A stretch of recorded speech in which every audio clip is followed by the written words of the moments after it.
let's get going, and let's take a look at the agenda for today. Hopefully you all can see this. I'd like to start out with asking today if there are any questions that you have, and then also I sent you a New York Times article for discussion, and I think it's nice and timely because we're going to be talking about data collection and measurement today. So then once we finish that, we'll cover data collection. We'll cover the cost of poor quality, which is a if you've been in the quality biz at all, you know it's a concept that comes from the quality arena. But it's helpful in terms of both communicating value of a project, but also helping you prioritize, both as a team and as a company, and help create that story. I also want to talk just briefly, and I mean really briefly, about some time value of money concepts, particularly the two which most people are pretty familiar with. You know, a black pen doesn't really work so well on a blackboard. Here we go. One is called NPV, net present value, and the other is internal rate of return. For those of you who are real financial guys, please, you know, bite your tongue and be nice when you correct me on things. But the idea is really just to give you the basics on some of those concepts, and on those two particular concepts, so that if somebody asks you to say, hey, what's the value of this project, and you put it in NPV, but they want it in IRR, you'll at least not have to stare at them blankly. Okay.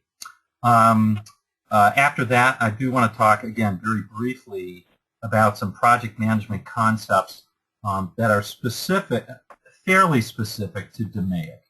Okay, so what are the sorts of things that are beyond the charter, problem statement, business case? Beyond those things, you know, what sort of project management do we need to do largely up front? Okay. So before we start, I guess I'll just ask everybody, what questions do you have at this point before we get into a brief discussion of the article? Okay, no questions. No questions about the homework or the assignment? Okay. Oh, go ahead. Is that Steve? No. Oh, okay. Great. The other thing, oh, you know what? I forgot to mention this, but remember, there's no class next week. And you'll notice my pen is writing more slowly today. I'll try and speed that up as much as I can on this computer. There's no class next week, so I will send those cancellations. It shouldn't. I'm just going to cancel the individual sessions. Don't cancel the whole thing. All right, and then we'll pick it up again on, I think it would be the 9th, or I'm sorry, the 10th, which is a Tuesday, February the 10th. Okay, hopefully I'll have my computer back by then, all set up.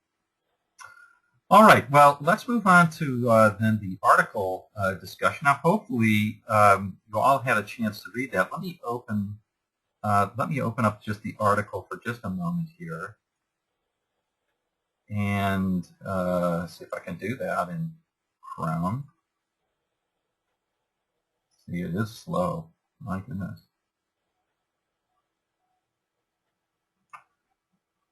All right, well, maybe I won't be able to open up. There we go.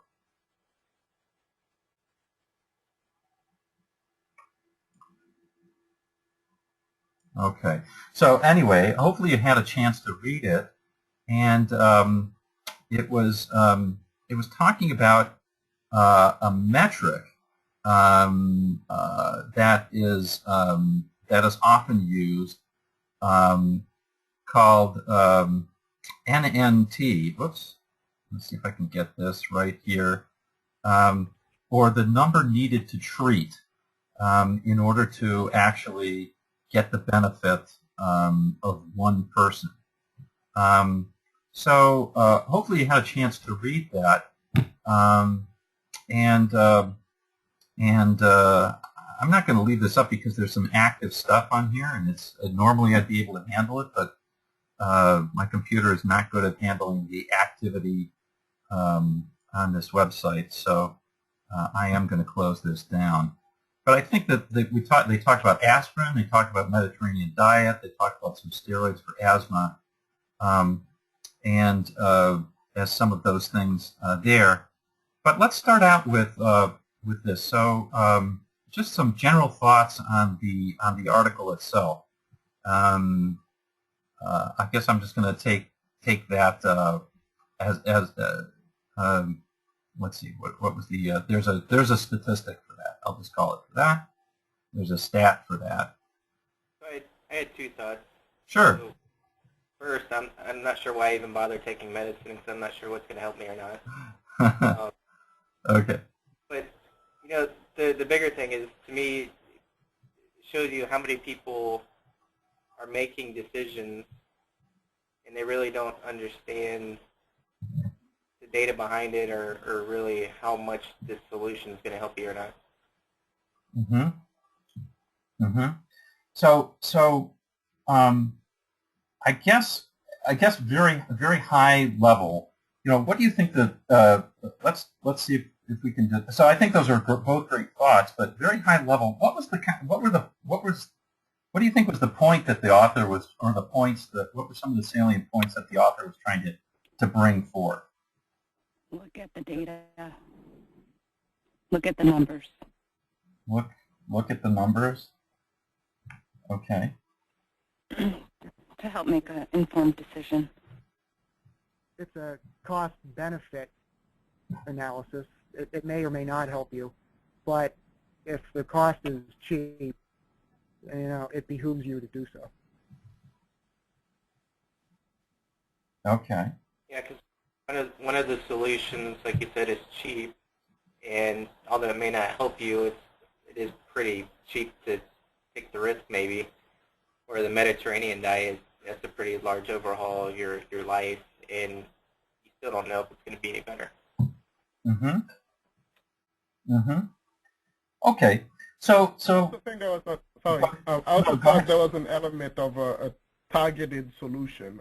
They talked about you know, if you apply some medicine to very specific cases, they tend to be more effective. Right. So the you know, anybody who's been anywhere, you know, sort of looking at the internet or talking to people, knows that when people talk about, you know, cures for everything from autism to cancer, you know, diet is always there. People talk about, oh, use this diet or use that diet, and there's often very little evidence, and if there is evidence, it's very I'm going to use a semi-technical term, but uncorrelated, right? Or not very highly correlated with actually success outcomes. So that's pretty interesting. What did you think about the? Now let's talk a little bit about the. So I think those are all good observations in terms of, you know, what the point of view is this person had. What do you now? I want to talk a little bit about this NNT metric. So first of all, let's talk about what is it. What is it? What is the interpretation of it? Go ahead. How many people essentially, I don't know, what do you want to say, be treated, or how many people need to be a part of it in order to move the needle where one person would benefit? Right. That's how the author has stated it.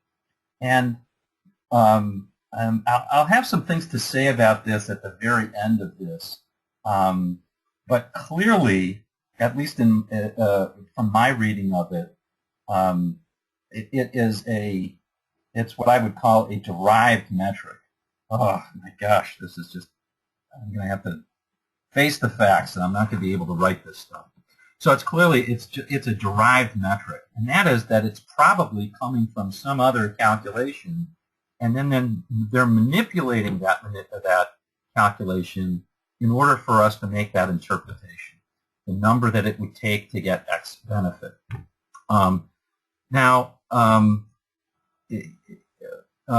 So what would you say are some positive things about that, about the number needed for treatment? What are some positive things about that metric? What are some good things? Well, why is that a good metric? What are some good things about it? Well, I'll give you a scale of potential effectiveness, I think.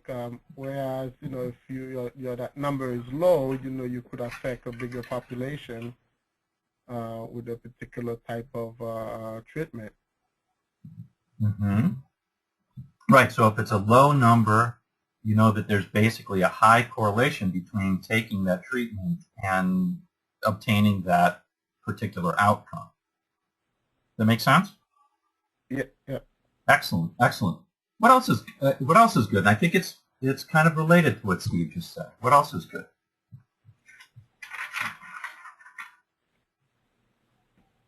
Did any of you? Let me ask you this question a little bit differently. Did any of you feel a shock value when you read it?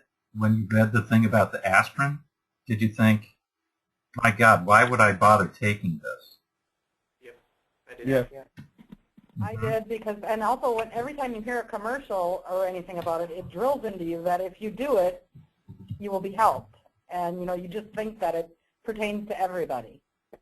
Right. Mm-hmm. Right. So, so I think it definitely has some good shock value there. And I think a lot of people find that whole, how many people does it take to produce one person who it prevents a heart attack in? I think a lot of people find that very personal, right? So it's easy to personalize it, much in the way that, and again, I'm not going to make a political statement, but I think Ronald Reagan was the first person who really started drilling this in his State of the Unions, where he would bring up an individual. He talked about statistics a little bit, but then he would bring up an individual to try and illustrate that point. And it tugs at people's heartstrings a little bit. And that can be a very effective way of communicating. What are some bad things about the metric, if any?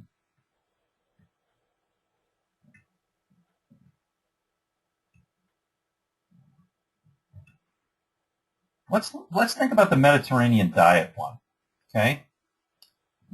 How could that be potentially, I mean, the author clearly put in this whole thing about, hey, this is a major disruption in lifestyle.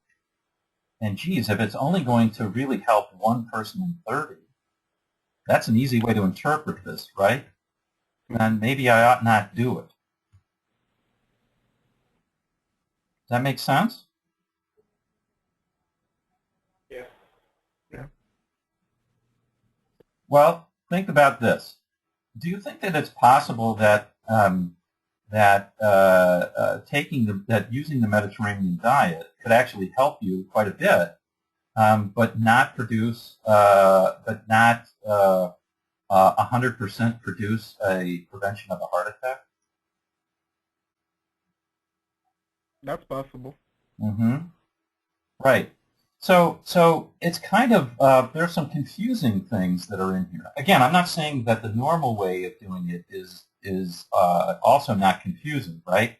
I think it was Gina who said, or maybe it was Tammy who said, geez, with aspirin, you usually read statistics that say, it's going to reduce your risk of heart attack 20%. And that may, in fact, be true, but the likelihood that you are going to have a heart attack might already be small. Does that make sense?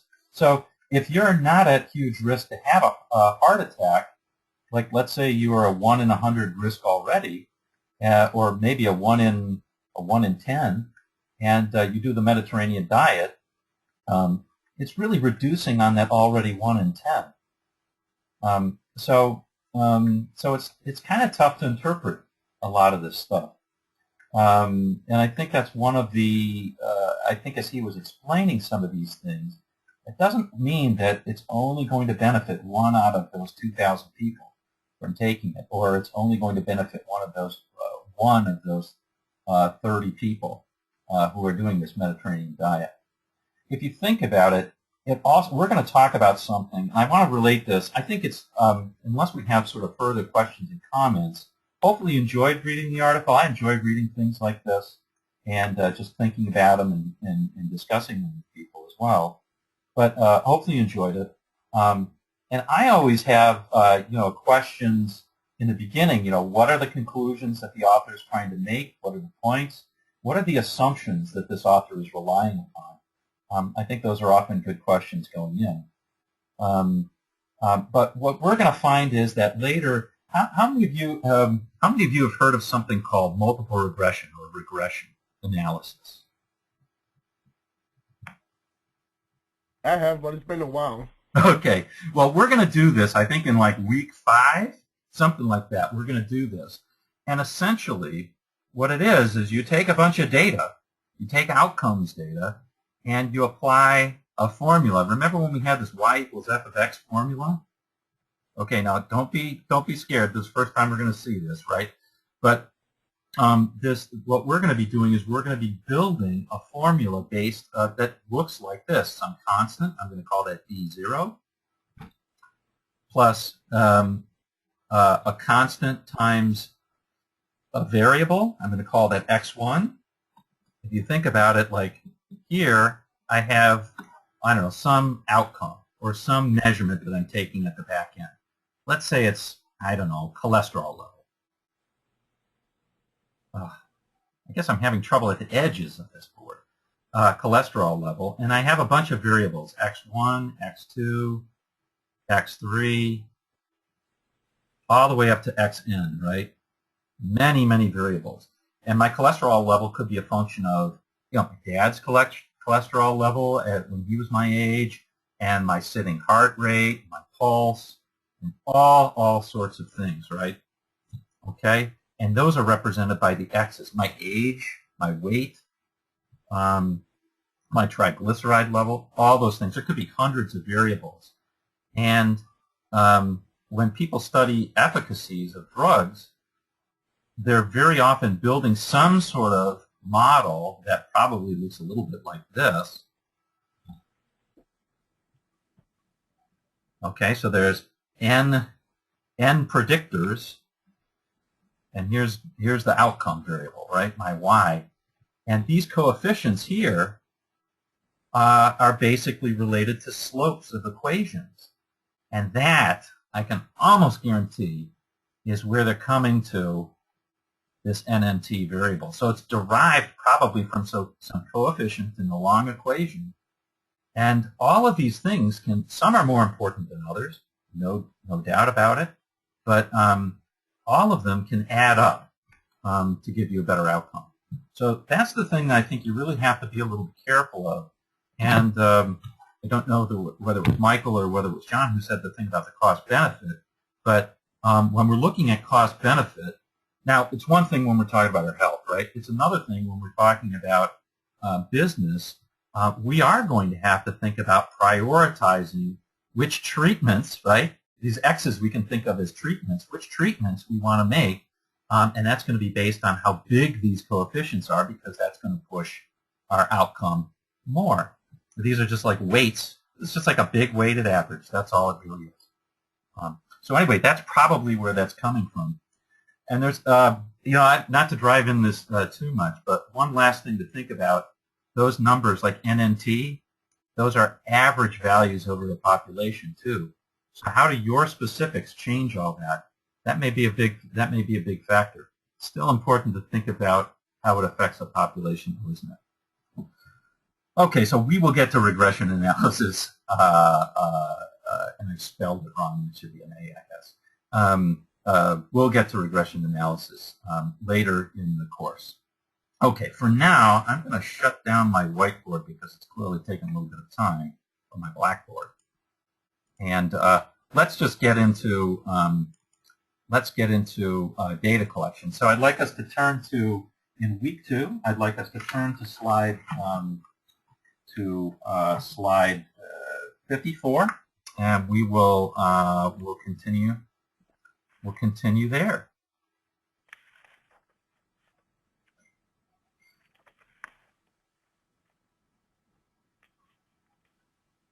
There we go. Everything's slower. Okay. Let's take a look at where we are in our roadmap.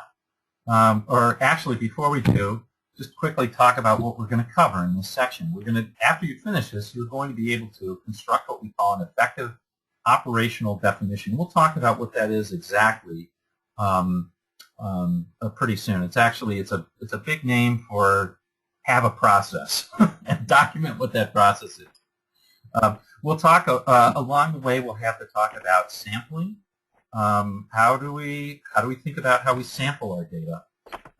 We'll talk about choosing an effective sampling form if we need to go and collect data by hand, which often happens in a lot of projects. The data that we really want isn't in an existing database, so we'll have to collect some data by hand. How do we provide? Is there a form that we can provide with somebody to make that data collection a little bit better and easier? And then we'll talk about putting together a collection plan. So that's where we're going.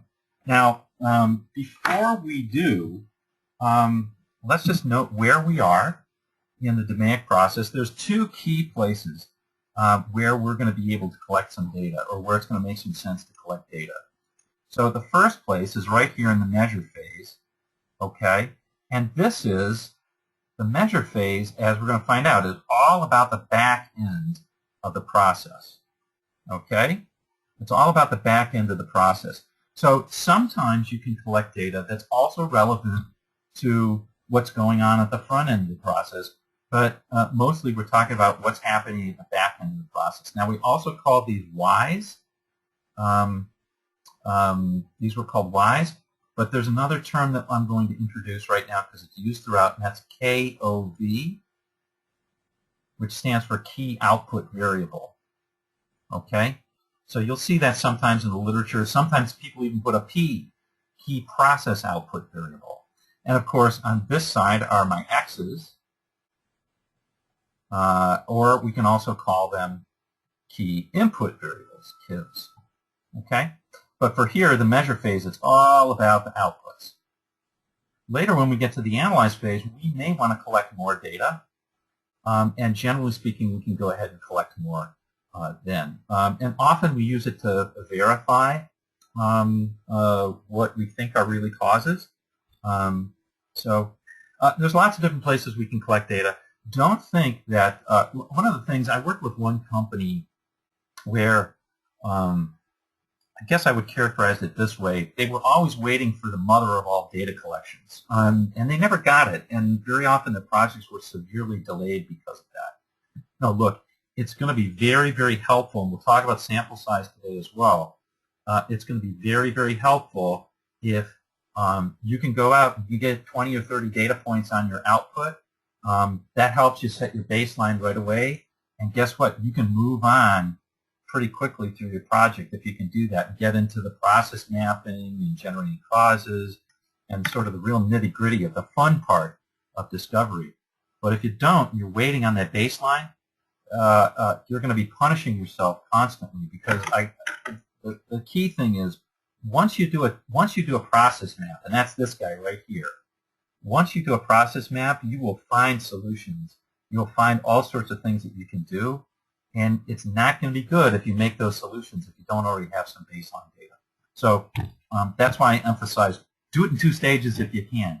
As soon as you get that key output variable, you got to be looking for, can I do something to justify, get some sort of estimate of the financials? Can I do something to get a pretty decent estimate of where my process stands? If I'm measuring turnaround times, maybe I can measure 20, 30 of them, and that'll be good. Or maybe I can get some historical data. If I'm measuring error rates, maybe I can look at 100 of these cases and estimate the error rate that exists right now.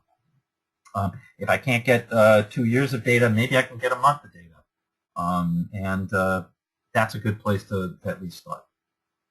Make sense? Okay.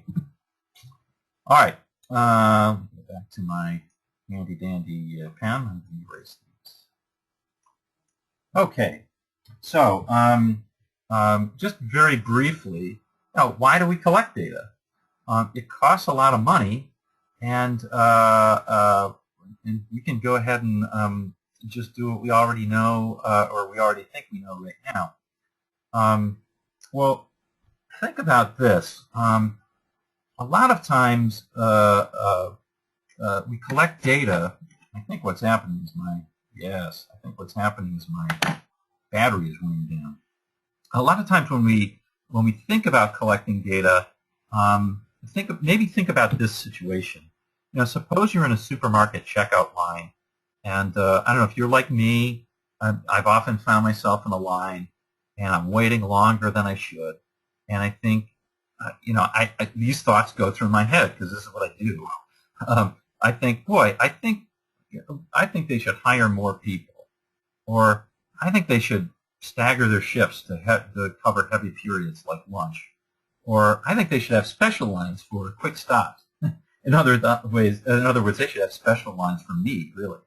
And then there's other things. I think when I'm getting really angry, I think, boy, they should really train their tellers, or they should have an automatic teller. Now, the reality is that if you put yourself in a business situation here, a lot of times we don't really have a clear idea about what's the right thing to do. And data can help clarify that situation. Rarely does it 100% clarify the situation, but usually it provides some insight on that. And you know, sometimes it's surprising how little data that we need. I'm going to tell you this now, but I might tell it later when we get the sample size as well. I'll ask the question, you know, suppose I wanted to know, I think most of us are know the highway I-95 or I-75 anyway, I-95 on the East Coast. If I sat on a certain part now near I-95, and I wanted to estimate the median speed that people were driving on that road, all I would need to do, suppose I wanted to estimate the median speed, if I measured 5 cars, just 5, there's a 95% chance that I would capture the true median inside that interval between the bottom and the top speed. Now that's pretty amazing, right? So, and you can apply that to all sorts of things. It doesn't have to be cars. It could be waiting in line. It could be a lot of things. But very high. Actually, I think there's a 94%. But think about that. Only 5 data points. I've gained a tremendous amount of information. So, just something to keep in mind. What did I talk about? When to collect data points. When to collect data.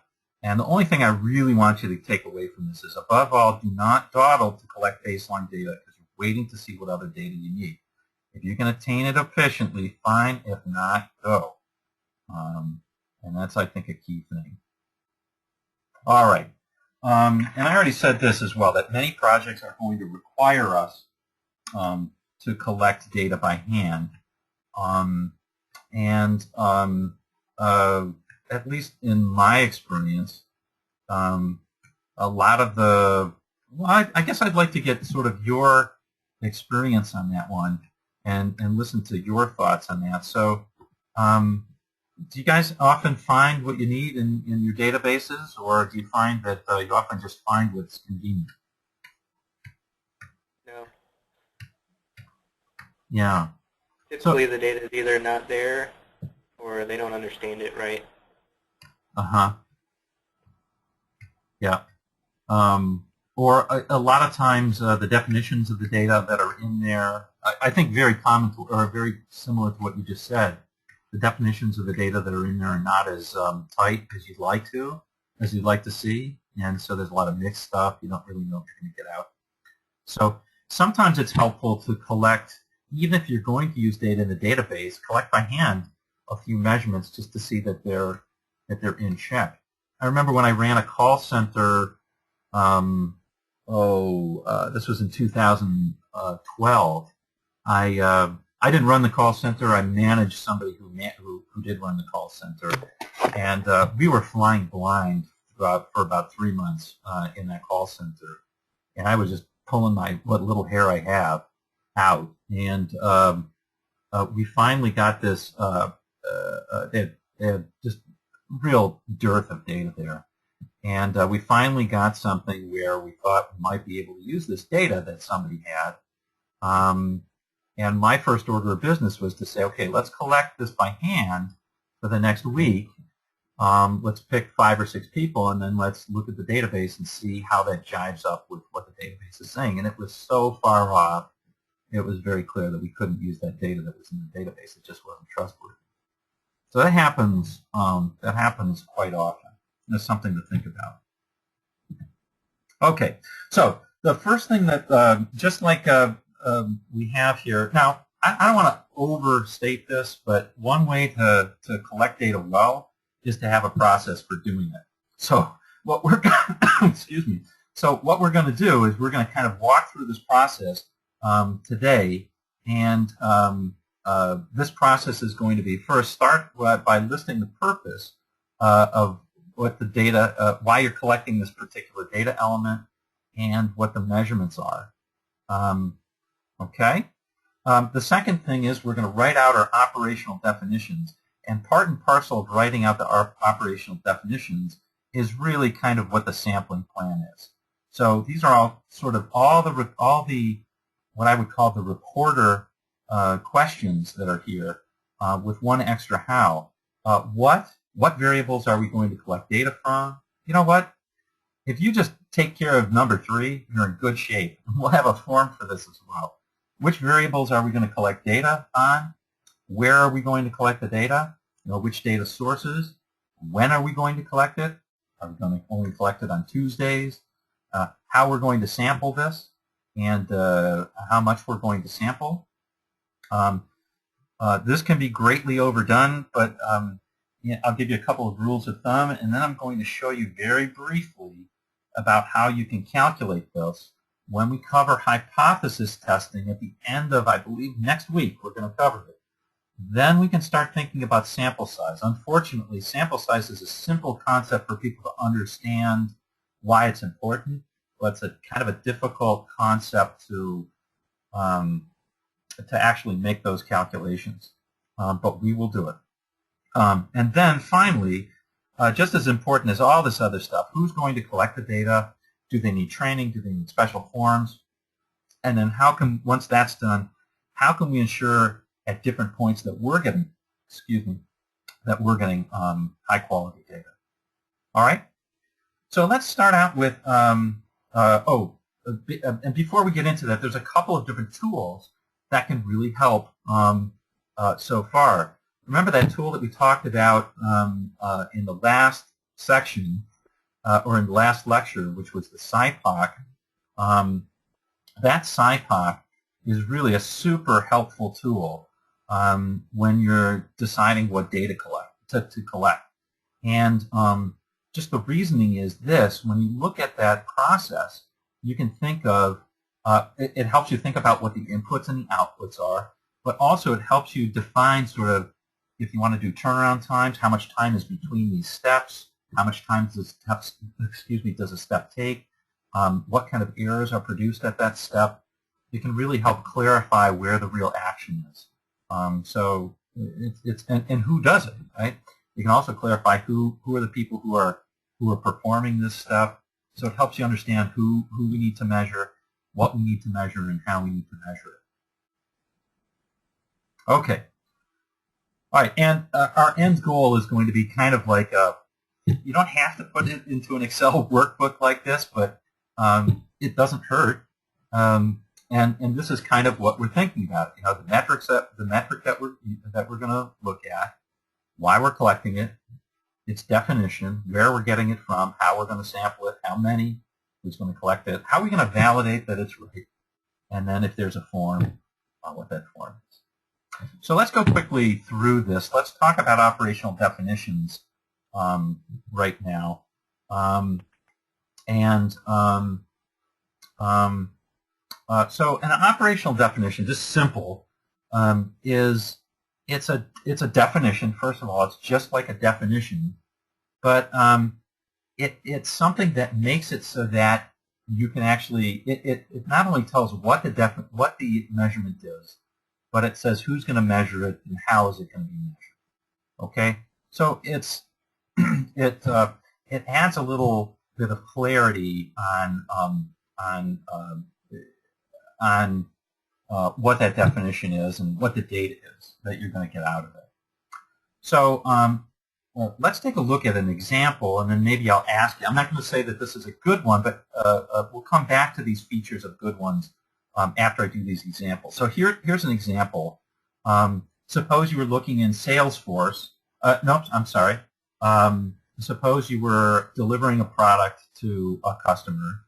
You might have something that says correct time of delivery of a product ABC, and we might define it as one that arrives at the correct customer address no earlier than 1 day prior to the customer request date and no later than 1 day after the customer request date. Now again, I'm not making a judgment on whether that's a good definition from the customer's point of view, but we're trying to clarify what it means, that time window of what the arrival means, and we're also throwing in, well, it has to arrive at that right address. Okay, here's another one, and this might be appropriate for, if you're going through Goldmine and saying, looking at the quality of your contacts in Goldmine or in Salesforce.com or something like that.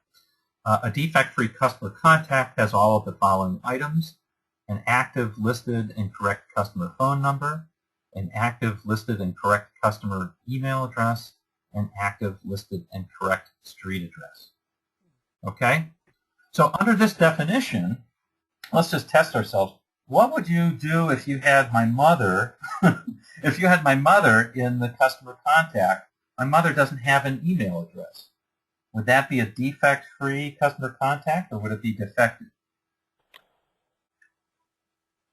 Defective. It would be defective. In this definition, it doesn't matter whether the customer has an email right or not.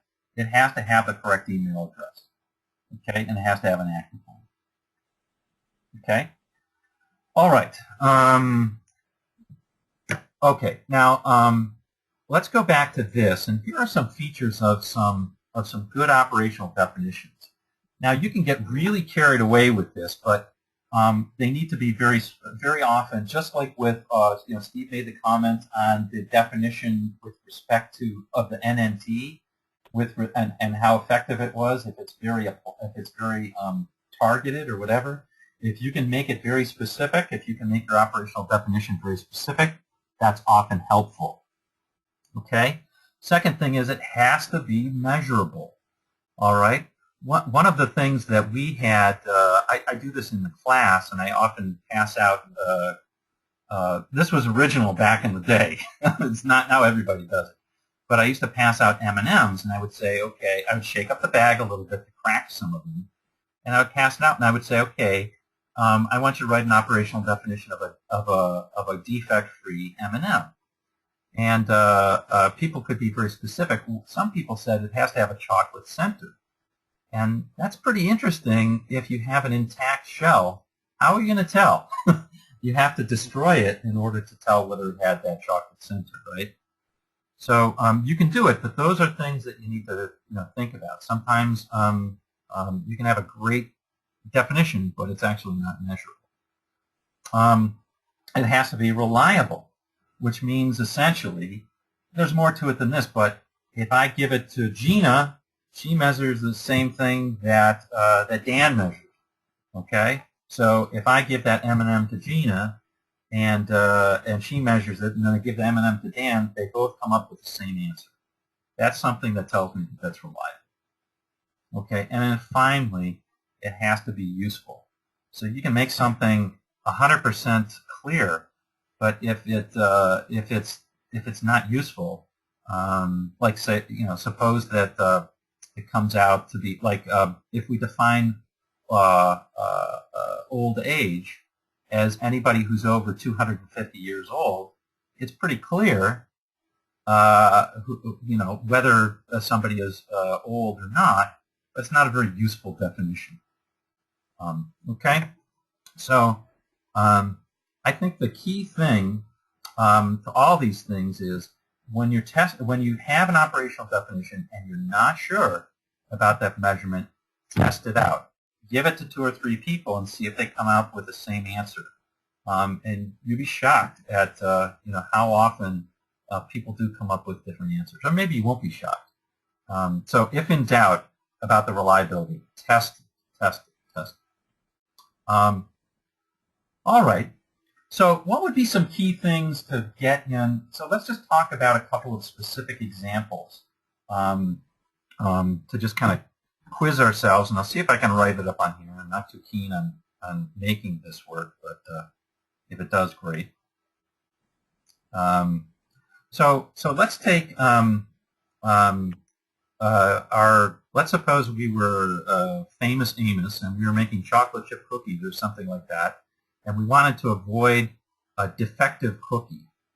What would be some of the things that we would, what if we wanted to define a defective cookie? What would be some things that we would need to put in that operational definition? How many chocolate chips or the size of the cookie? Okay, size, number of chips, or chip density. Number of chips is better. What else? If it's intact. Okay. Intact. Oops. It's not intact. broken into a bunch of pieces. Okay, Steve, I'm sorry. What did you say? Either softness or hardness. Softness, hardness. Okay. All of the other ingredients used to make the cookie, if they're at the correct amount. Ingredients or contaminants. I'll just put CONT. And it's actually kind of sick if you look at the amount of that there are some really strange things if you look in the FDA requirements for some things, like for cereals, like the trace amounts of things like rat feces that are allowed to be in there. I'm not joking. It's kind of sick. But anyway, not to be too ridiculous about this, but ingredients or contaminants. Okay, great. And with this, I'm going to add, well, I'll just ask you, what would be some of the difficult things to measure here? What would be some of the things that you would find difficult? Now, which ones of these do you think would be difficult to measure? The softness or hardness? Yeah, that one's kind of difficult. Doesn't easily come to mind. How I'm going to measure that. Maybe I take a caliper and I crush a cookie or something like this. What else? The ingredients? Yeah, this ingredients thing is going to be tough too. You're probably going to have to do a spot check of all the things that went into it, right? Maybe, again, you sample it and maybe you trace amounts of, maybe you do a chemical analysis, or maybe there are other ways of doing it.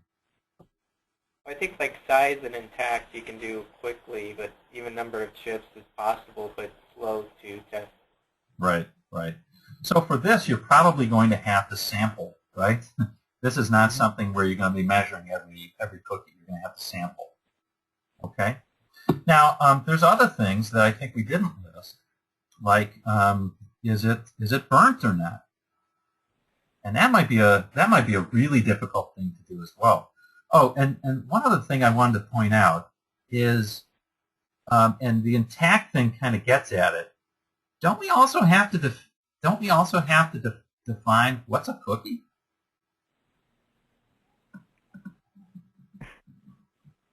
And I don't mean this facetiously. Suppose you got a box of cookies, right? Suppose you got a box and you spilled it out. Don't you think that you might get disagreements about what a cookie is? Because what if it's broken in half? Do both halves count as one cookie? What if it's broken in a third and 2/3? Do both parts count as a cookie, or does only one? What if you only find some crumbs in there, or a chunk that's a third, but you don't find the other one? Does that count as a cookie?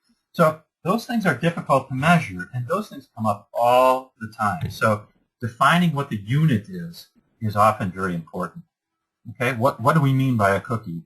And then we can kind of come into this. Okay, let's do one more. Great job on that.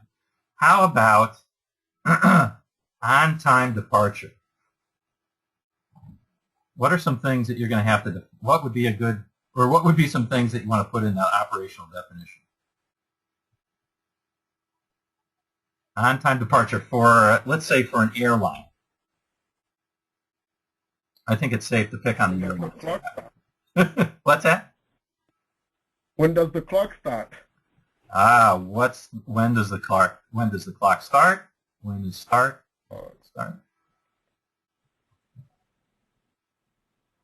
So what's the definition of departure? Oh, awesome. Definition of departure, right. By the way, if the plane never leaves, does that mean that it was late? Right? It never departed, so I guess I didn't have a late departure, right? I'm not sure that we as customers would like that. Okay, good.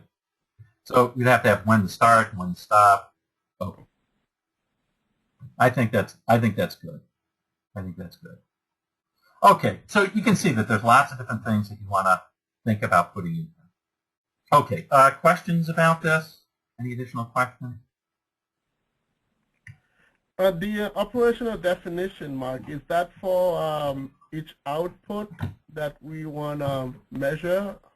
Yes. Now, that's great. So operational, great question. Operational definitions can apply to inputs or outputs, but generally speaking, we want to make sure that we have a decent operational definition on the outputs and our key output variables. Definitely you'll want them on the key outputs. I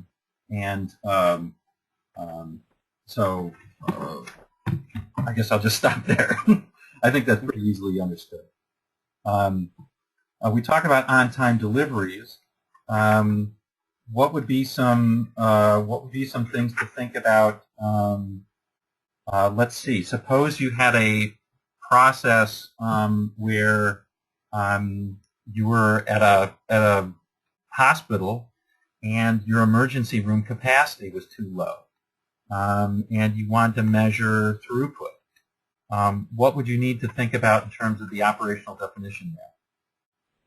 So throughput in an emergency room. Throughput in ER. What would be some things you'd need to think about crossing out.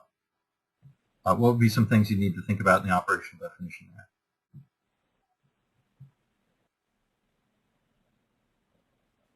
Maybe we'll come back to this one. Does everybody understand what throughput is? No.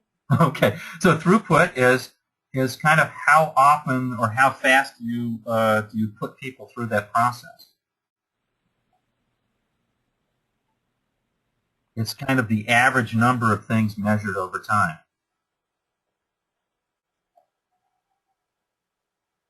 So throughput could be we put 200 and we service on average 75 people in our ER per day.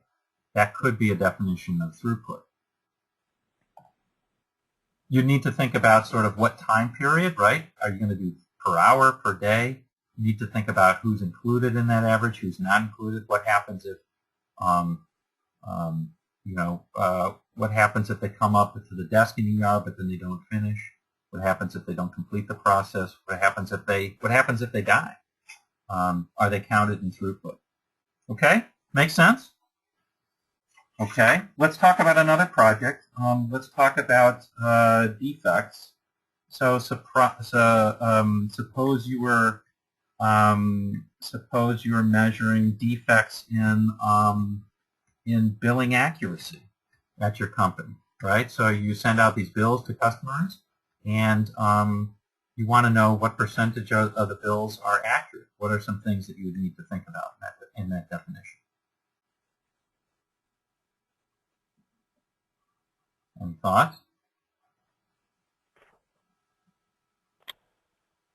Can you restate the question? Sure. Suppose you were on a project that was supposed to reduce billing defects in your company. Okay, so you're trying to reduce invoice errors essentially, and you measured defects. What would you need to define? What would you need to think about defining in an output? What is a defect?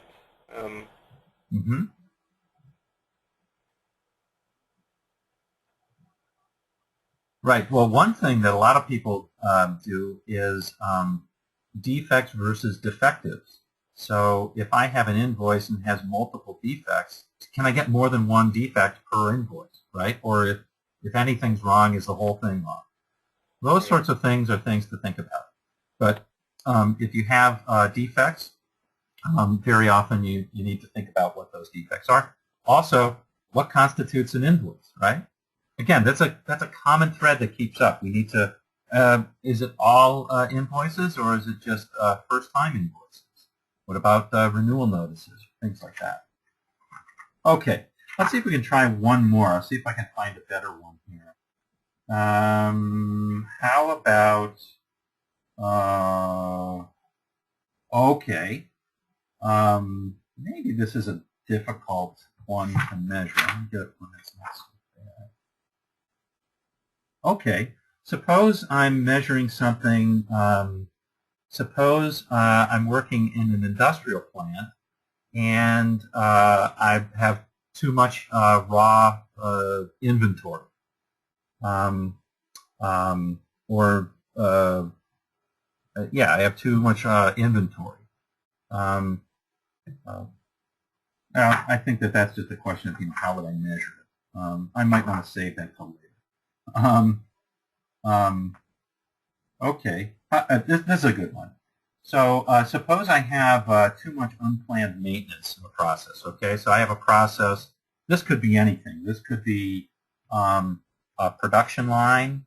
If you're Amatec and you're making optical benches, it could be your production system.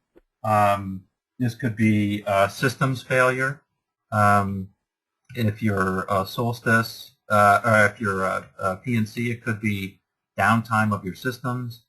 And if you're Solstice, maybe it's the unplanned maintenance of all the extra work that people are doing to fix bad account records in Salesforce.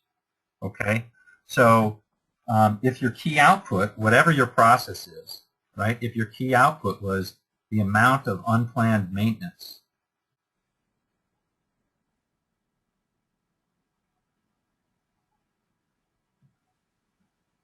what would be some things that you need to think about when you're defining what that is? What would be some things that you need to think about?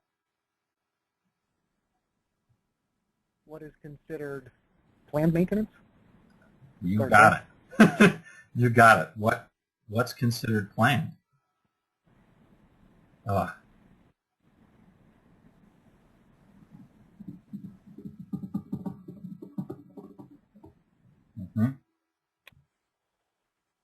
All right. Period of time. Okay. Period of time, right? Are you going to measure it over a month? Or are you another way of measuring this? One way is not to measure the amount, but to actually measure the time between instances, right? So that's sometimes a difficult one to measure, but sometimes it's more helpful. Okay.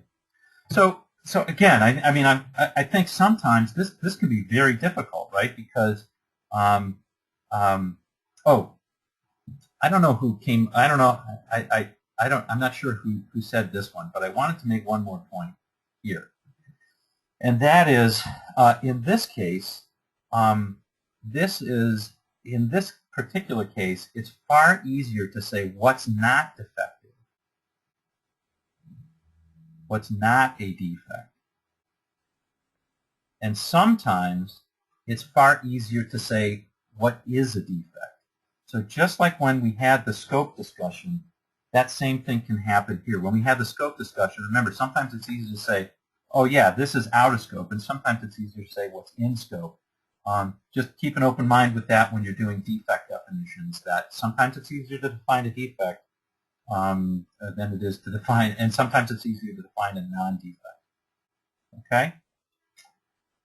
All right. The other thing that we didn't mention in here is the usual. What do we mean by maintenance? What's maintenance? Right? What's maintenance? Ugh.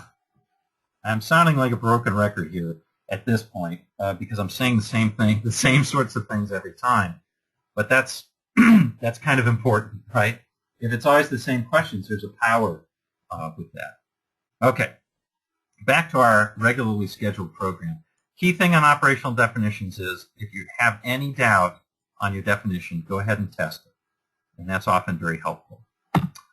Okay, now I want to talk a little bit about sampling. So before we do that, just if I can get just from somebody, what most people know what sampling is. What is sampling? Anybody? Well, essentially just looking at a few number out of data point out of a population. Okay, got it. So instead of like when I do if I'm affiliated with the Republican Party in my district, I might want to poll my candidate to see if people are going to vote Republican or Democrat. I'm not going to go out and ask everybody.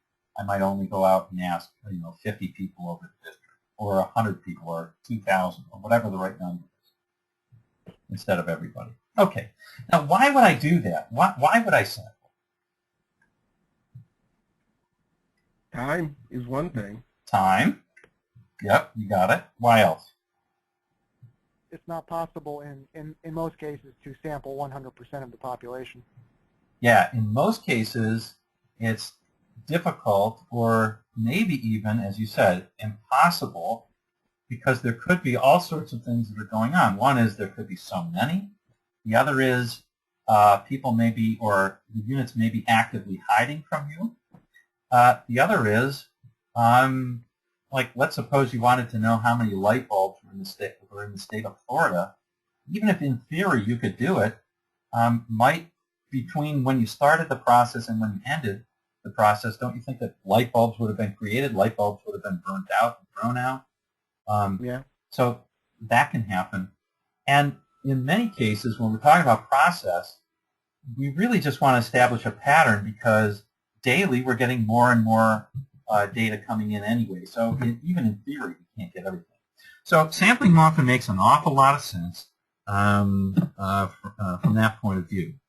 Now, there's lots of different ways to do samples. We're going to talk about 4 basic ways of doing it. 3 are good, and 1 should be only used as an absolutely last resort. Okay? So let's talk about what those are. Those 4 are simple random, stratified random, systematic, which is often a very powerful one. There's a little bit of danger, but it's often very powerful, and judgment. Okay? So let's kind of walk through pictorially what that looks like. On the right-hand side, those little sticky notes, or the little orange boxes, are we can think of as members of a population. You can think of them as people, or if you're measuring phone calls, it'd be phone calls. What I've got here is a simple random sample. In a simple random sample, every unit of that population has an equal chance, before you take the sample, of being in that sample. So if I sampled phone calls, what I might do is I might record the whole lot of them for a day, and then list them all from, I don't know, let's say I got 257 phone calls in that day. I would put them all, I'd put the numbers 1 through 257 into a hat, mix that hat up real well, and have my daughter pick from it, and she would get these numbers. It would be relatively random if I mixed them appropriately. Or if I were smart, I would have a computer randomly generate those. Generate some numbers and randomly sample them. Okay? I like to discuss the ins and outs of the computer stuff and pseudo-random numbers. Give me a call. Not for class today. Okay. That's what a simple random sample is. Key thing is every unit has an equal chance of being chosen. So if we're talking about trucks on a lot, if we're talking about people in a population, etc. Okay? Now, simple random sample is, in a sense, the safest of all samples. Okay? It's the most likely. It is what we call unbiased. So there is no bias and there is no thumb on the scale when we're trying to figure out an average of a population or a mean of a population or anything like that. The simple random sample is the safest. Okay? The only problem with a simple random sample is it's not very powerful. So you often have to sample more than you normally would if you use some other techniques. So we'll talk about some other techniques. The second is a stratified random sample. And this, again, if we think about population, maybe it's the easiest way to do it. This would be if we pre-segment the population before we do the sample, and then what we do is we sample with a simple random sample within that block. So, for example, if we're looking at voters, I might say that there are, like one of the ways that I might break up the population is I might break it up on ethnicity. I might say, I want to sample so many whites and so many African Americans, so many Latinos, and so forth. Another way I might want to break that up is by gender. So many women, so many men. Now, the advantage of a stratified random sample is that it can often, if the answers historically differ quite a bit by the ways that you're breaking it up, you can gain some advantage by having a smaller sample within each of those. Because if those segments of the population tend to vary less within their segment than they do within the wider population, you can gain some advantage of not having to sample as much. If you're wrong about it, it actually works against you, and you end up having a larger sample size. So again, the safest one, if you don't know any information, is the simple random sample. Is that understood what stratified is, though? I think most people get that. Okay, and most people generally sample proportionally to the population size, and that's okay. I'll just leave it at that. The third way, and this is often a very powerful one when you're looking at processes, is a sequential sample. Excuse me. So in this case, what we're doing here is if I label these 1, 2, 3, 4, 5, let me do the bouncing ball. This would be 1, 2, 3, 4, 5, 6, 7, 8, 9, 10, 11, 12. If I think about, say, measuring every 12th phone call or every 12th, every 12th optical table would not be so many in a year, but every 12th hole that I drill in that in the top of that table, or if I measure every 12th record in Salesforce, or every 12th invoice they send out, or loan that I make at PNC, that might be one way of doing it. Okay. So they're done in time. Now, there's some advantages to that. Basically, it's often much easier to define what your sample is, and then to say how it happens in the future. That's the good side. The bad side is that people can figure out the patterns. If you're measuring people, they can often figure out the patterns. And so you want to break the pattern once in a while. You want to stagger it. If you're measuring every 100th phone call, you want to stagger it every once in a while, maybe start at a different time period, but move that around a little bit. And that's not just so that people will find it.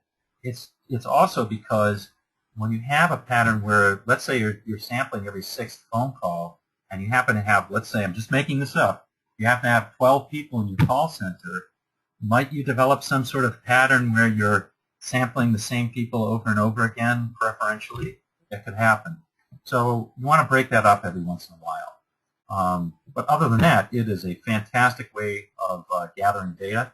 If you actually have, if you are sampling because you have a giant data file and you want to do some analysis on something efficiently, sequential sampling is a great way of segmenting or of sampling your data file. You take every 10th data point or every 12th data point or every 100th data point, and it gets down your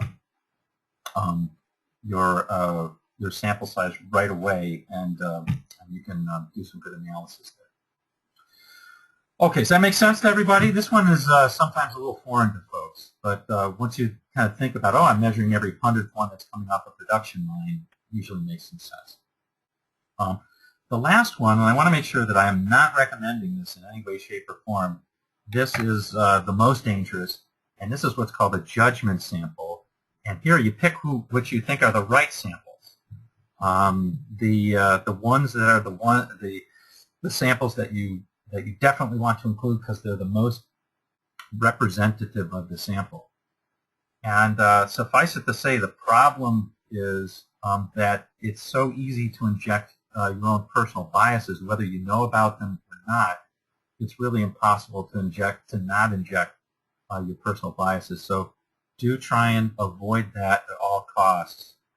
Even if, like, I worked with a company a while back where they were looking at, they were trying to improve their sales, and so they wanted to look at certain accounts, and they said, and I'm making this up to a certain extent, but they said, okay, Home Depot is somebody that we definitely want to include in the sample. It probably would have been better if they said, okay, we're going to define large clients, medium clients, and small clients. I want 5 large clients in the sample, 5 small clients, 5 medium clients, and then sampled randomly from the set that was in each of those groups. That probably would have been a better way of doing it. There's all sorts of ways when you watch people or when you observe people making judgment samples that they pervert the process, sometimes not knowingly, sometimes not on purpose, mostly not on purpose. I'm going to give you an example, and it's probably going to be too real to one person, or a little too real to one person in here. And that was a few years ago, I did a project in a warehouse, and one of the things that we did was it was largely a sampling project. And so early on, I was observing how the team was sampling sort of which trucks or which pallets of goods, this was in a food warehouse, which pallets of goods they would count. And after a while, it's funny, after a while they kind of forget that you're observing as you're walking along with them. And in one of the mornings, I was walking along, and one of the people said, as they were looking at which things they should sample, I overheard the person say, "Oh, good, this one has a lot of water, cases of water, and those are easy to count. So let's sample that." Well, he's thinking of balancing the work, and that's not a bad thing to do. But think about what that does. They're clearly sampling preferentially things that are easier to count, probably because it gives them extra capacity, or it makes them look more productive or efficient. But if you're really trying to estimate things, might water be easier to pack correctly than, say, salad dressing or meat or something like that? Probably so. Do any of you have any examples of sampling when judgment was used and probably there were some biases injected in?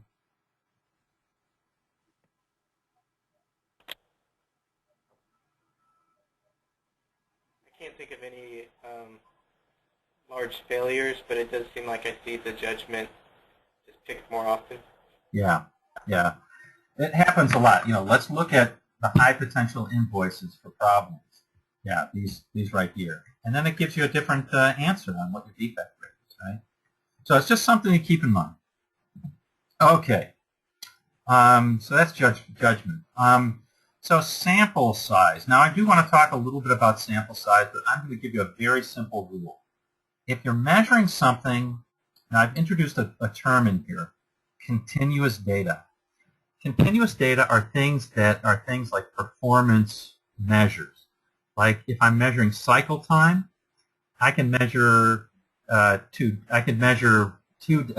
let's say I was measuring how long it took a process to complete.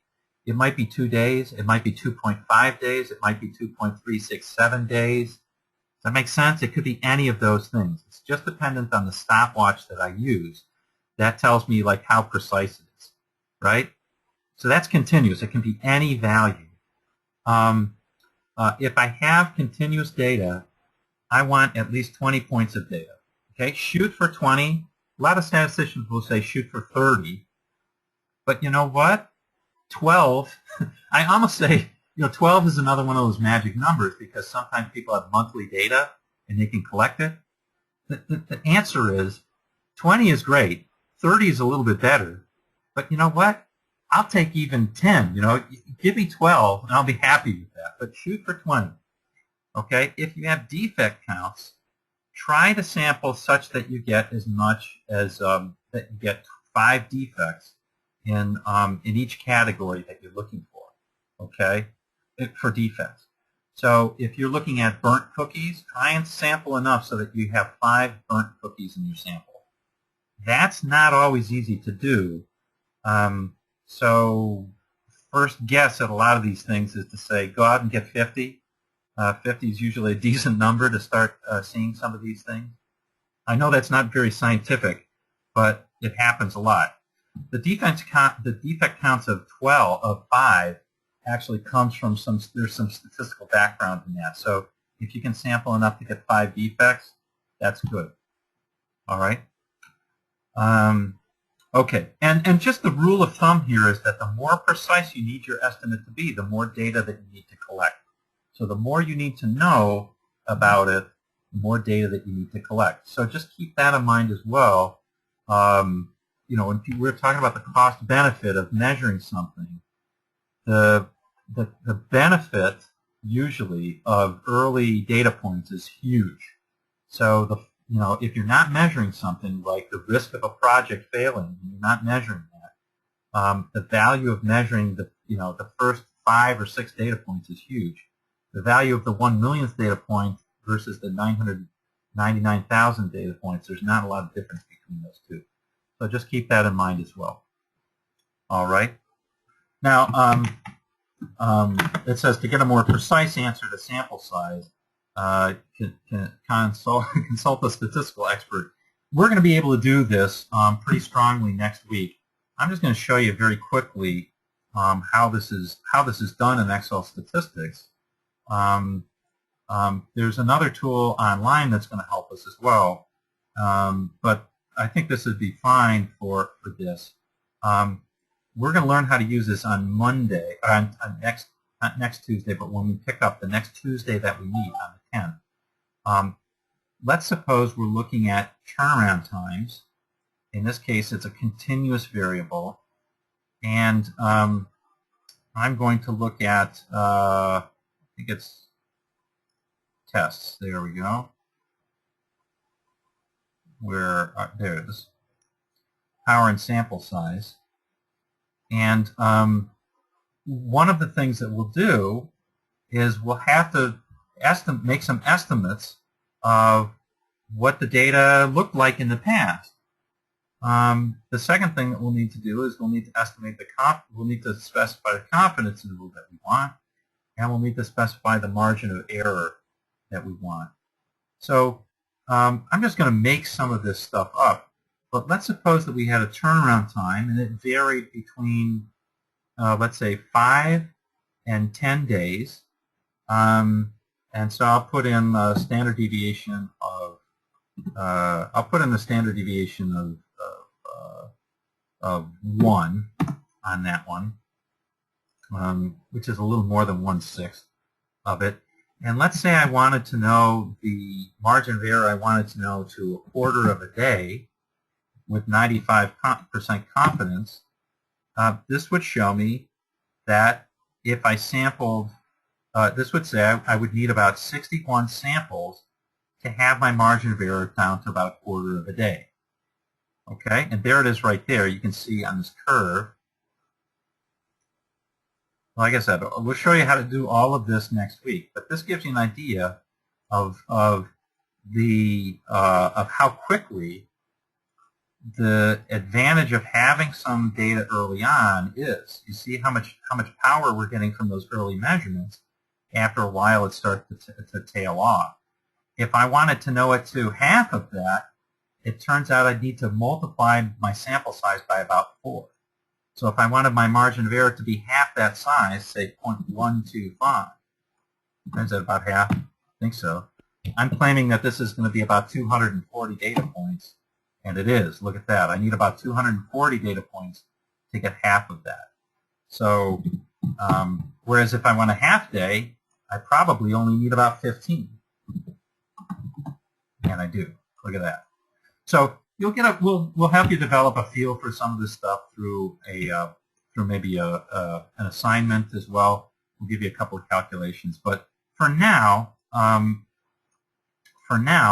let's use the rule of thumb that if I'm collecting data on a KOV, I need about 20 data points. If I'm collecting defects, I need to collect enough so that I get about 5 defects. It's helpful if I have more, of course. It's helpful if I have more than 20, but that's just the rule of thumb that we use. Okay. Questions on sampling or sample size? Now, the 5 defect rule, is that empirical? Do you just keep counting? It's empirical. It is empirical, but it comes from a test that we're going to learn later called the chi-squared test. It's a rule of thumb, but it's a rule of thumb that works a lot. But it does have some statistical validity. Yeah. So does the 20. But the 20 is a little bit more complicated. It has to do with looking at the control charts, which is what we're going to come to, I believe, end of next week. Okay. Good question. Good question. Okay.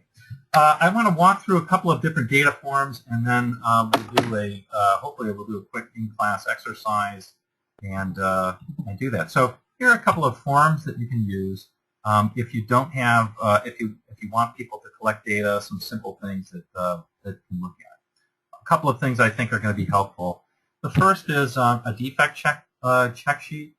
So here I'm thinking of a call center, and this is kind of like some people call them a tally sheet. This isn't the only way that you can do this, by the way. Some people like to do these guys right here. Instead of just putting all those, sometimes you'll see this, right? Or how many phone calls came in a day, or how many people complained today about this or that or the other. So sometimes this can be helpful. The hard thing about these is that you have to make sure that you define as many of those defects as you can, because it's easy for people to put something as a billing error rather than a misrouted error, or vice versa. It's easy to mix that up. Frequency checklists, I so very rarely use these anymore. I'm going to just say, if you think that this makes sense, that you may need to use something and you're measuring something continuous. This is for a continuous measurement, for like a time or some dimensional unit like that. This can sometimes be helpful, but these days you just put it in the spreadsheet or just write it down. That's fine. Traveler check sheets are often helpful. This is just sort of like it used to be. Everything was paper, so it was easy to trace these, and you would attach something to an envelope or something like that, and somebody would write down the time that they touched it and when it left. Clearly, there are some issues. You have to trust the people that are taking the data.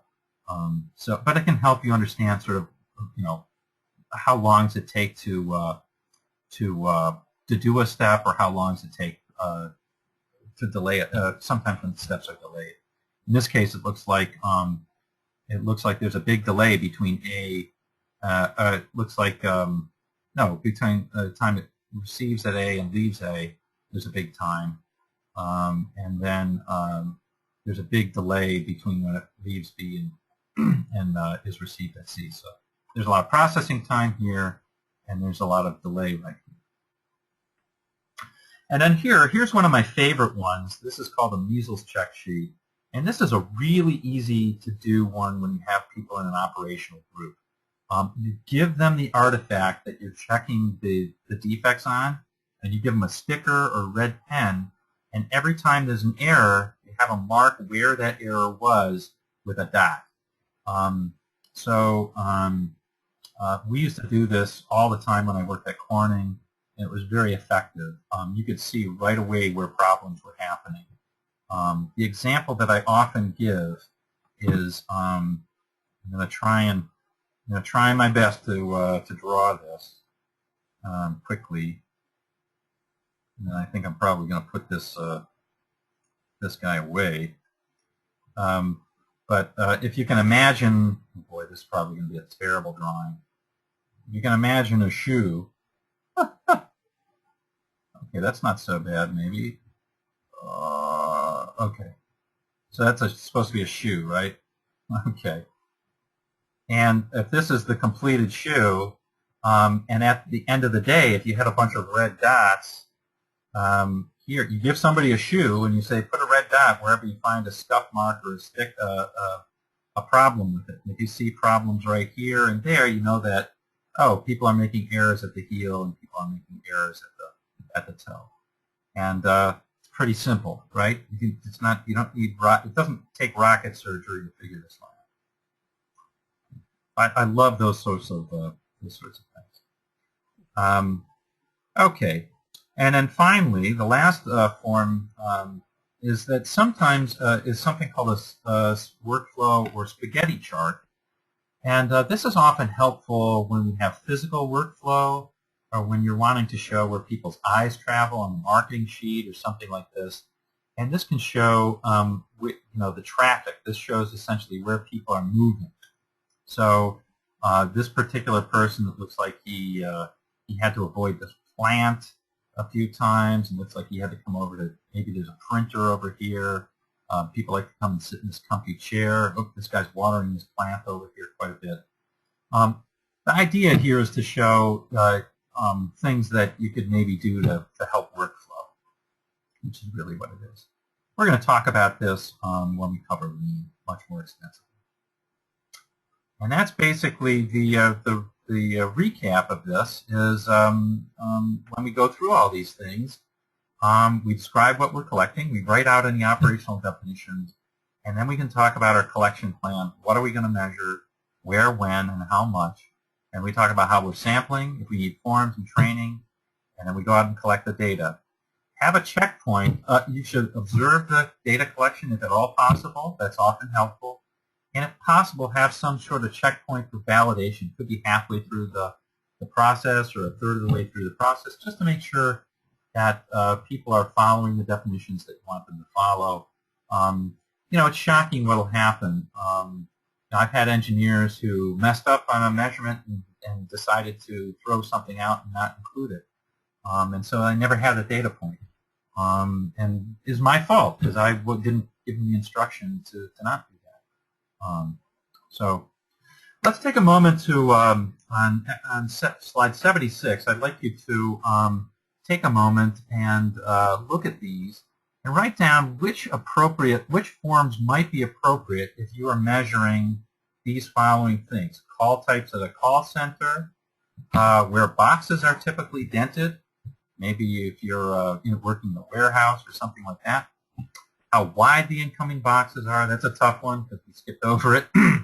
Where chemical spills occur in a plant or in a hospital. The order that an applicant fills out a loan application. The major types of trouble for laptop computers. I can tell you fans are a big one. How long a billing form takes to acquire all of its signatures. So take a moment to write down which forms you would use or you might use if you were measuring all those different things. Then we will return.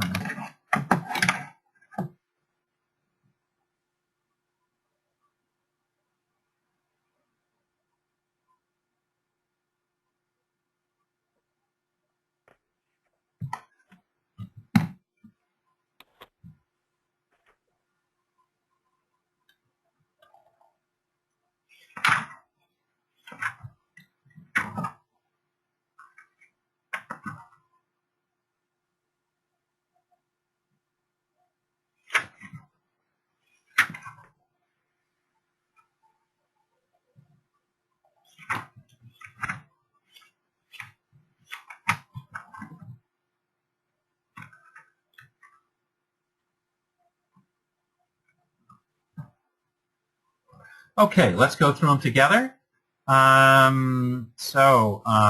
Let's see. Call types at a call center. What form might I use for that one? Anybody? The defect check. You got it. Excellent. Where boxes are typically dented. Measles, love it. Right, excellent. How wide incoming boxes are? What frequency? Yeah, that's the frequency checklist. That's the one I said this one's going to be tough because we didn't really cover it. Yeah, because you could use that frequency checklist or check sheet to help it. How about where chemical spills occur?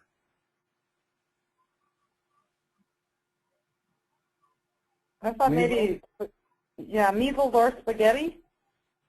Okay, yeah, so measles, spaghetti, those are both good. Anybody have any other thoughts?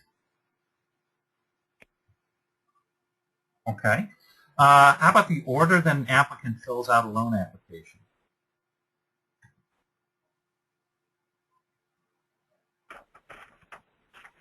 Maybe the traveler check-in? You could use a traveler. I did workflow on that. Yeah, you could also do the workflow one, the spaghetti chart, right? So you could think of this as not the physical room, but this is now the application, and you're showing how they go from one box to the next box to the other box. Very often, when you design forms, you think people are just going to go from 1 to 2 to 3 to 4 to 5, and they often go all over the place. So that's helpful in designing that. Major trouble types for a laptop computer? Defect check. You got it. Some people sometimes say measles for this one. What might be a problem with the measles chart? Can't show the inside of the computer, right? Or maybe you can, but maybe you have to take the computer apart. I don't know.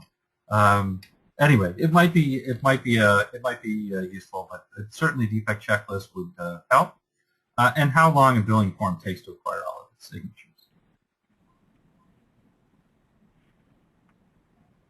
Traveler. Yeah, Traveler really helps on this one. Okay, hopefully that at least gives you an idea of what's going on. Now, we're going to, I'm going to actually have you do this one in, this I think is in your assignment, but think about, waiting in line as we did before. What would be a data collection plan that you would put in there? What I want to do, and maybe this will make it a little bit easier for you, is think about, suppose you were on a project because your customers were complaining how long they waited in line. So what would be the things that you would measure? What would be the key output variable that you would look at? And what would be some things that you would measure? What would be the thoughts that you would measure around that? So for example, if you're going to measure how long you're waiting in line, would you measure every single day, right? Would you measure Fridays and Saturdays, or would you measure just on Mondays and Tuesdays? Would you measure all types of all times during the day, or would you just focus on those peak hours when people are complaining? Maybe between 5 and 7, and between 11:30 and 1:30. What other things would you measure along with it? If you're going to measure the time that somebody stood in line, what else would you measure along with that? Would you measure how many items they had? Things like that. Okay, and what data forms. Make sense? Now, by the way, I have also sometimes in here I have guidelines for how long you should take these. When I do have these guidelines in here, don't hurt yourself. Don't go past these. If you do have questions, give me a call. Right now, it shouldn't be too difficult. We're not doing any of the statistics stuff. I guarantee when we start the statistics, if you have problems with Excel statistics with that, don't hurt yourself. Give me a call, and we can work them through quickly. Okay, I won't guarantee that you will have a problem, but usually somebody does. All right, we'll take a moment now to write in your journal, and then we'll move on. What are the key takeaways of this section? What are the questions that you can answer, and how you can support business improvement with this section? Remember, we covered data collection's a process, right? It's easy to get definitions wrong. It's easy to get things more difficult to understand. Collecting good data is really important. We don't have to collect it all at once. We can collect it in stages. Baseline first, and then later for analysis. So breaking it up that way helps you collect it faster. Go for it. And then use a process. ask the reporters questions. What, why, how, when, where. And that's going to help you collect some good data. Okay, so take a minute to write down your thoughts, and then we're going to move on.org.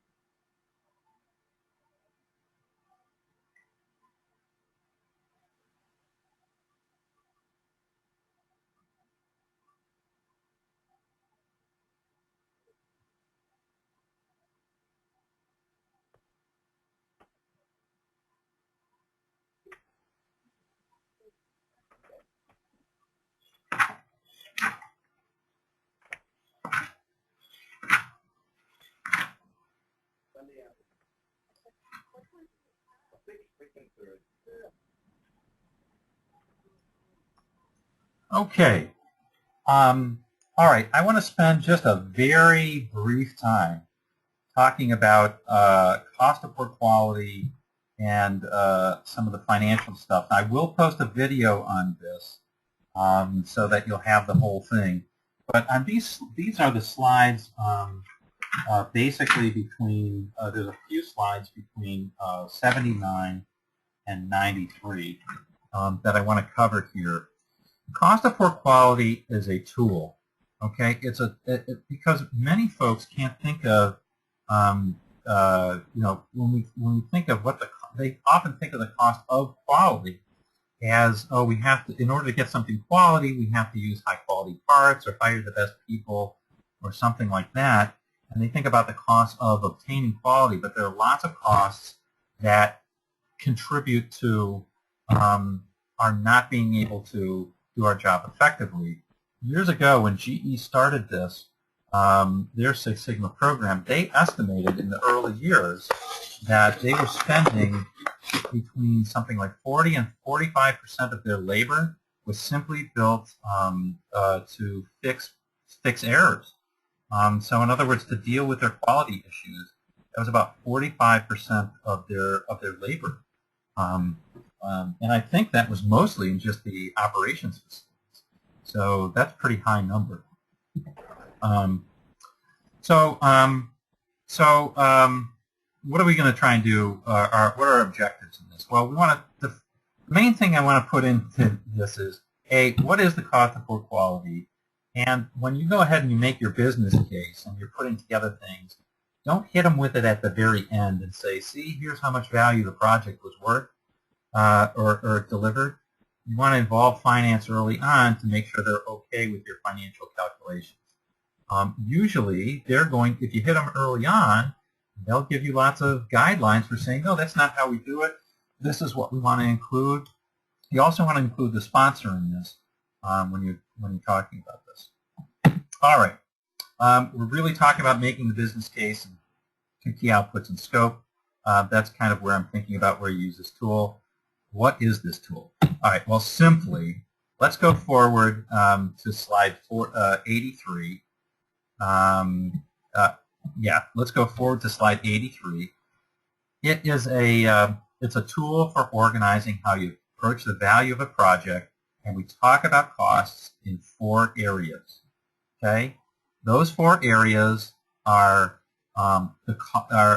external failures, internal failures, appraisal or inspection, and prevention. And on slide 84, what I want to show here is that we're trying to do 2 things.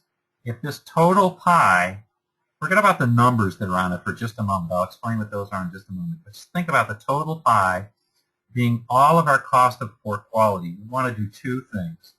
We want to move it so that it's a smaller pie. That's number 1.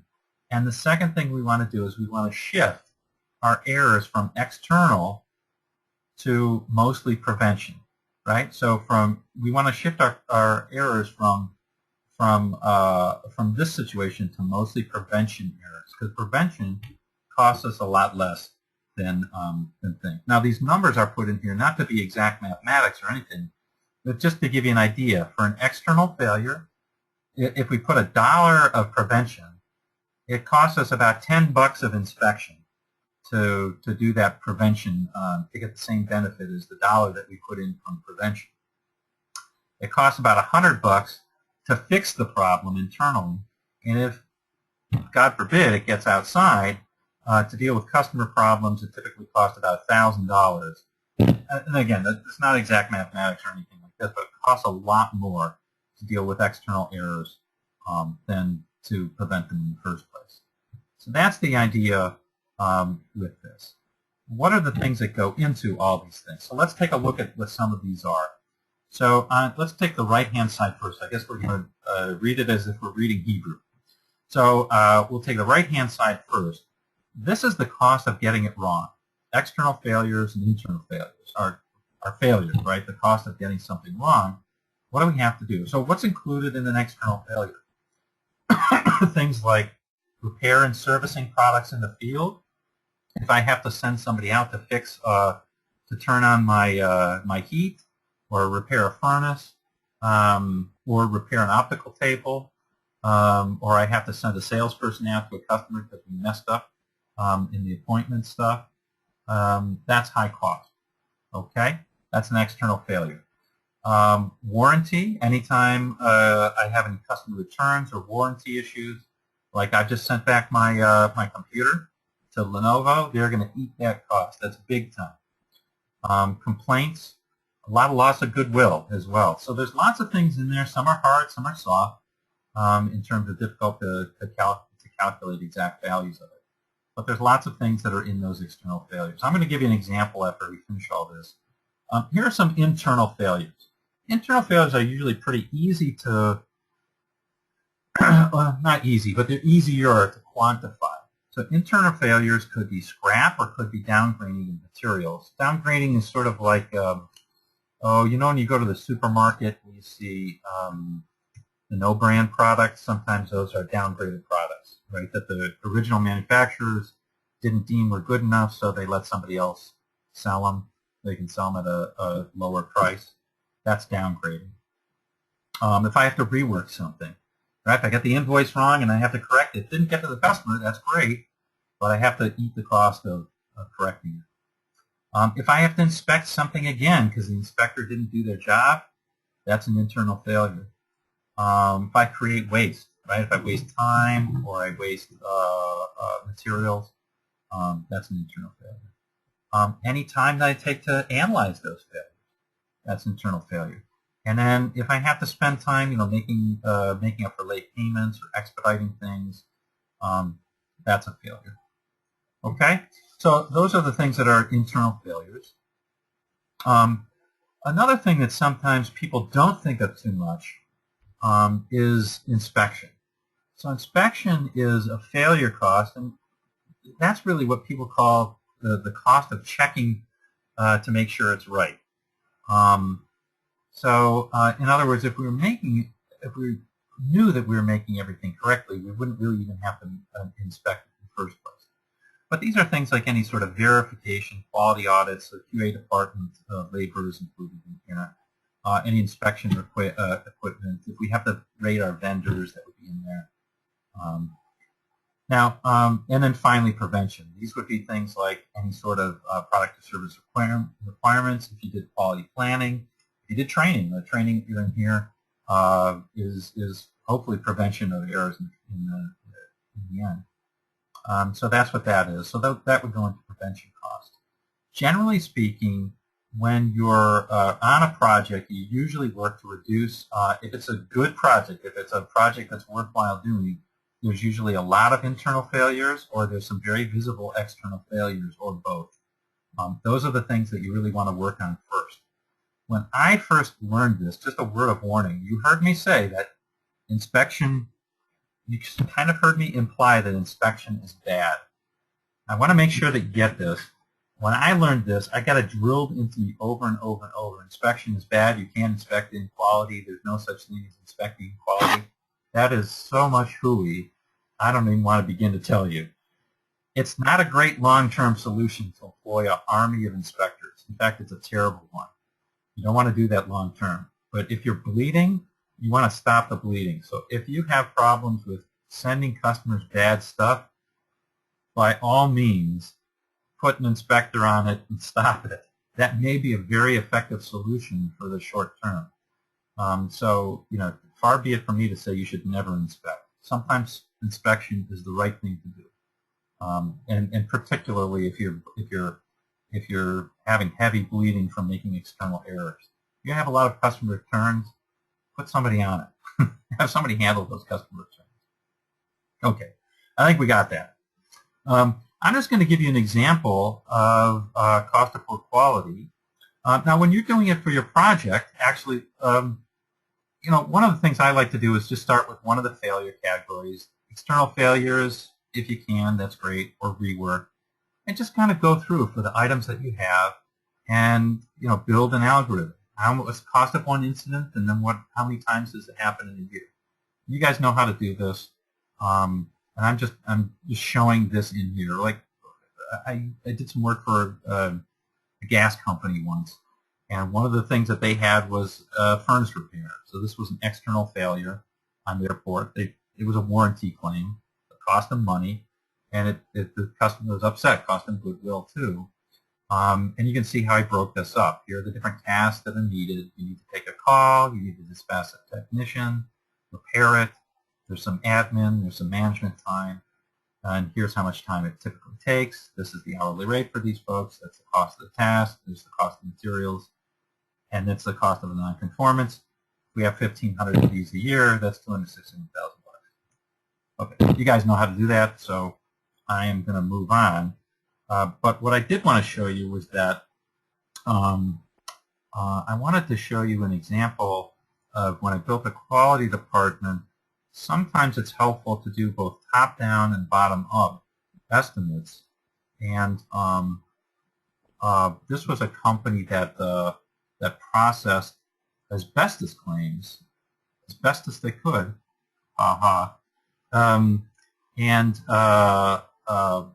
Basically, the idea was that we would do a top-down cost of poor quality estimate, and then we would do a bottom-up, and I'll show you what the bottom-up is.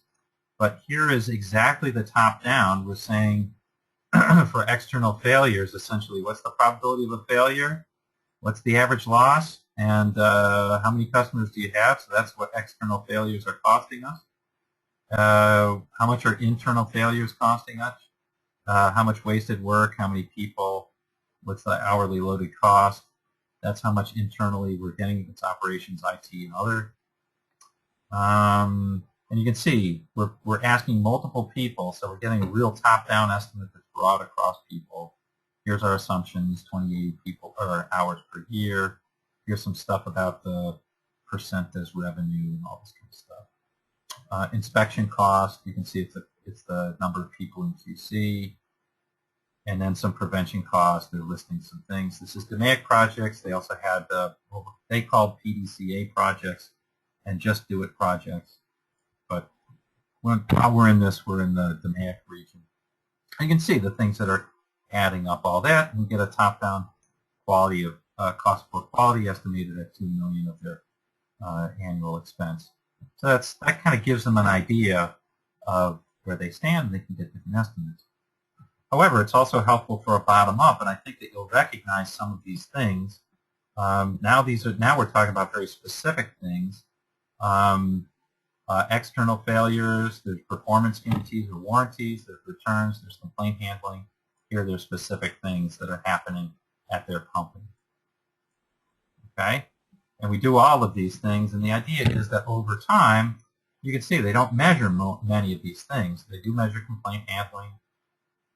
They measure status changes for queues. They measure estimates based on queues for service labor.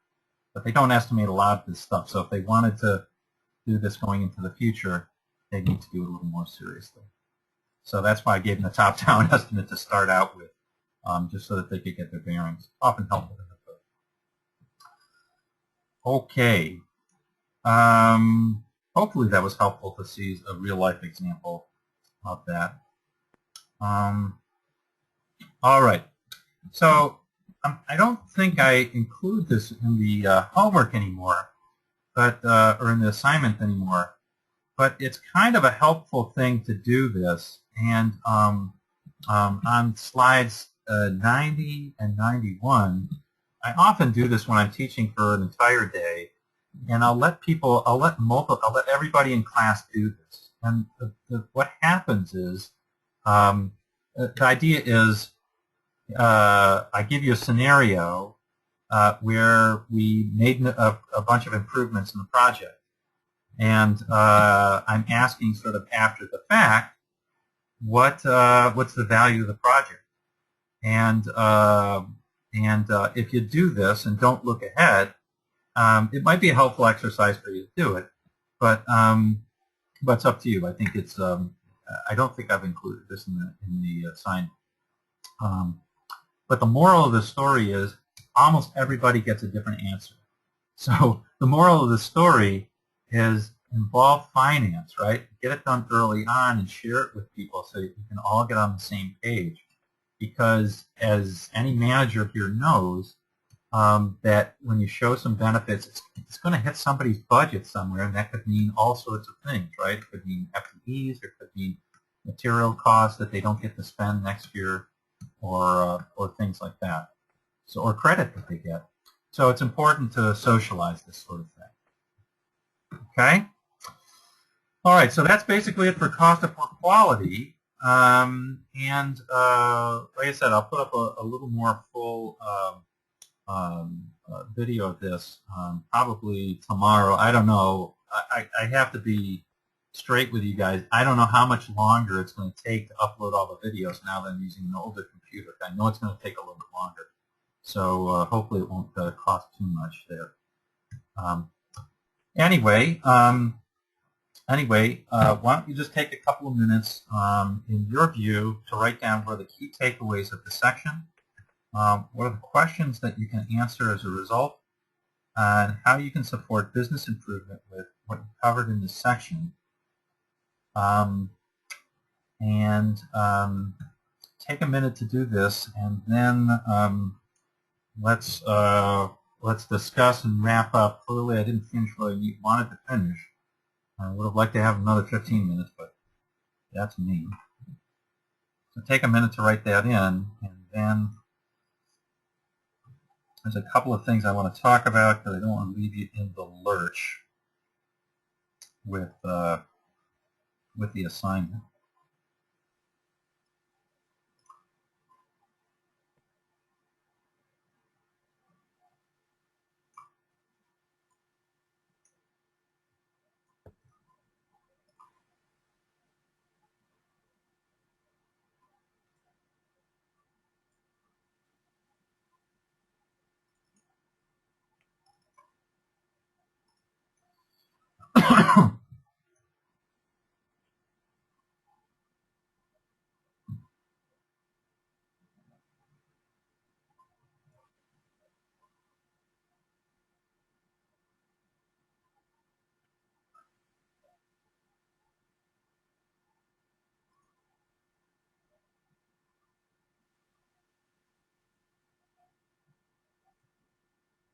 Okay, so just to kind of wrap up for today, a couple of things to note. First of all, next week, no class, right? No class next week. I will send the cancellations for I think it's the 3rd and the 6th, February 3rd and February 6th. So Feb 3, Feb 6. No class. I will be around the afternoon of February 6th, so it's certainly okay to call. I'm going to be in Chicago, so I'll be an hour back. If you want to schedule an appointment to talk, I'll be with a client most days during the day, but I'm happy to talk after hours, or I can also talk early. So that's number one. What we didn't cover was we didn't cover the time value of money concepts today. I wanted to cover those just briefly. If you already are cool on net present value and internal rate of return, you're fine. You don't need to know anything more than that. That was all I was going to cover. But I will post, I'll post a very short video, probably 10 minutes or so. Post a short video on this one. Okay? So you'll see that in addition. The project management section, which is section, let's see, I really wanted to cover that, which is slides 124